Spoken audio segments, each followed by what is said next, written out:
Hey guys, welcome to Distant Learning. This is the third video for week 7. I hope you guys are healthy as well as your families. Okay guys, on the first and second video, we saw how the beginning of the World War took place and the main event that triggered World War One, which was the assassination of Archduke Francis Ferdinand. Plus, remember the Franco-Prussian War, which created the Triple Entente with England, France, and Russia watching over, each other to make sure Germany doesn't invade any of them. And then we have the Central Powers, right, with Germany, the Austro-Hungarian Empire, and the Ottoman Empire. So, out of all of this, there's one question that should pop up in our mind, and it's so where is the United States at this point? Because we haven't heard about the United States. Okay, let me erase myself. There you go. In the first half of World War One, the United States sold food and weapons to Europe. Actually, there is a few accounts that point that some American companies were actually selling weapons to the Germans and the Austro-Hungarian Empire. Because remember, the United States is made out of immigrants. Therefore, here in the United States, there were a lot of Germans. A lot of everything from Europe are here. So a lot of people like the Germans because they were from German descent. So at this point, United States is neutral. They do not want to join the war. The president is Woodrow Wilson, and he finishes his first term because he didn't join the war. So everybody was happy. They're like, "Yay, we're not joining the war." But plus, we're selling, food and weapons. So the economy of the United States is getting better and stronger. So everybody's kind of happy at this point, I guess, that we're not joining the war and we're making some cash at the side, I guess. But then something happens. The Germans, okay, sent a telegram to Mexico, okay? So Germany, or it's already in thinking on the United States and wants to take the first step. How? By making an alliance with Mexico. Okay? So the Germans send a telegram known as the Zimmerman telegram to Mexico to try to ask them that if they join the Central Powers, okay, and in case that the United States joins the Allies, if Mexico would go to war with them, they will support Mexico and they would give Arizona, New Mexico, and Texas back to Mexico. Because remember, they were all part of Mexico at a point. And then remember, with the Western mobilization of the United States, eventually Texas, New Mexico, Arizona became part of that manifest destiny. So the Germans said, "Hey, Mexico, if you want those lands back, you could join the Central Powers." This is a crazy thing, guys. It's pretty funny, I guess, up to this point. It's funny because the Germans sent this telegram via Western Union. I don't know what they were thinking, but they sent this telegram via Western Union. So in England, they intercept this and they take it to the United States and show them. Everybody gets mad. The United States starts getting worried, because now Germany is also putting eyes on them. Of course, as soon as the United States found out, they turned around and told Mexico, "Hey, if you join the Central Powers, we will invade you in a heartbeat." And remember, the Mexican American War took place not too long before that, so Mexico knows better not to mess with the United States. So Mexico just stays away.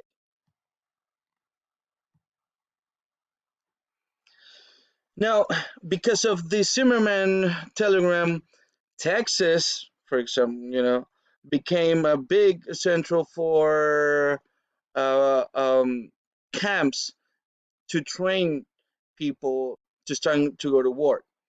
As you can see, San Antonio has a lot of camps. Okay, we have the Fort Sam Houston, which wasn't built for that back then. It was already built, but they used it for to train World War I people.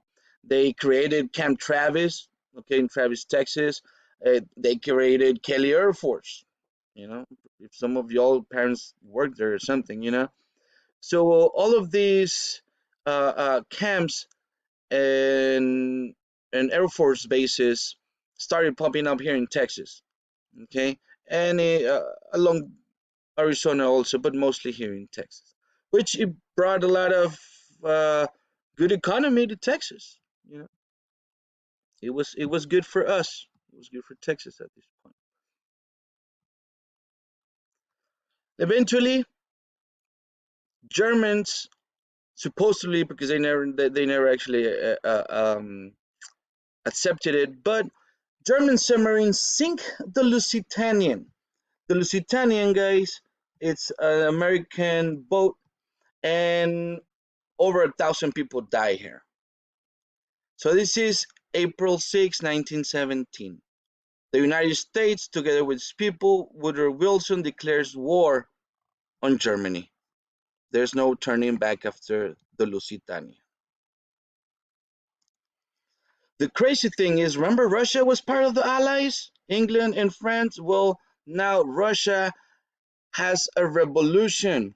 The working class in Russia takes over the Tsars. Okay, these were the Tsars. This is the Tsar, and all his family get killed.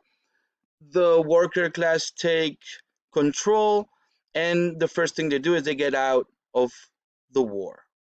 But as Russia is getting out of the war, the United States joins the war. So it kind of keeps balance. And remember the trench war? The United States is gonna do a really good job in changing that. Here, the trench war. The U.S. Army starts sending some divisions into World War One. We have a lot of them. Texas has some of them that are pretty famous as well. So there, of course, the trench war. Remember, it starts changing as the United States comes in here. Okay, the United States comes in. They start pushing them in, and the trench war starts to become a thing of the past. Okay, the Allies start defeating the Central Powers after the United States joined in. One of the things that helped the Allies was the Choctaw soldiers, which are indigenous tribe, and with their language, they use code that no European knew. Think of this: there's Germans, there's French, there's the United States. They speak English. Everybody speaks a European language. So when they intercepted, messages and stuff, they will know what they were saying because many of them speak two, three, five languages, but none in Europe spoke Choctaw. So the Choctaw soldiers used their language to send message without the Central Powers even ever able to break them down. Okay, we also have the Rainbow, which is the 42nd Division, and the 36th Division, which is part of the Choctaw. Very important for World War One. Many of these were from Texas, of course. In November 19, the Central Powers surrender after Germany loses the trench warfare. Okay, and the German working class, just like in Russia, they went to strike, so the German government couldn't keep up with the war, and the war ends 1 year right after the United States joins. And then there's this thing that's called the Big Three and the Treaty of Versailles. The Treaty of Versailles, okay, it's the official paper in Paris that's signed, well, in Versailles, in France, that signed that declares the Central Powers lost, the Allies win. Okay. After the war ends, the Treaty of Versailles is signed by the Allies, which there's many of them, but they are under the three most important ones, okay, which is England, France, and the United States. Okay, of course, the United States with Woodrow Wilson. And they decide that what to do with the territories that conformed the Central Powers. The treaty was signed, and the resolution was they declared that the Austro-Hungarian Empire and the Ottoman empires were going to be completely dissolved and made into different countries, different independent countries. Germany, on the other hand, was forced to disarm, pay war sanctions, lost all of its colonies around the world, and 13% of its European mainland. So Germany stayed only with that little part right there. Okay? Lost everything. The Austro-Hungarian, as we could see over here, they don't exist anymore. We have Yugoslavia, Romania got bigger, Bulgaria got bigger.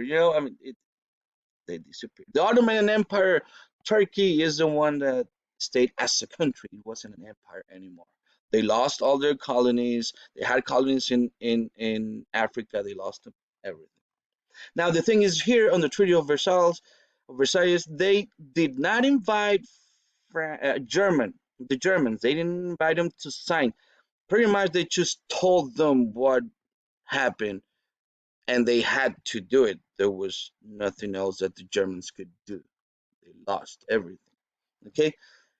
Therefore, the Germans eventually had to disarm and submit to every word that was in this resolution of the Treaty of Versailles. Of course, we know eventually we went to World War II because Germany did not like this treaty at all. Okay, he thought it was uh, unfair, and then of course we know World War II, Hitler, the Nazis. Everyone knows that story. Okay, guys, make sure to go to your Google Forms, answer those questions. This is distance learning, week 7. Hope everybody stays safe, and see you all guys next time.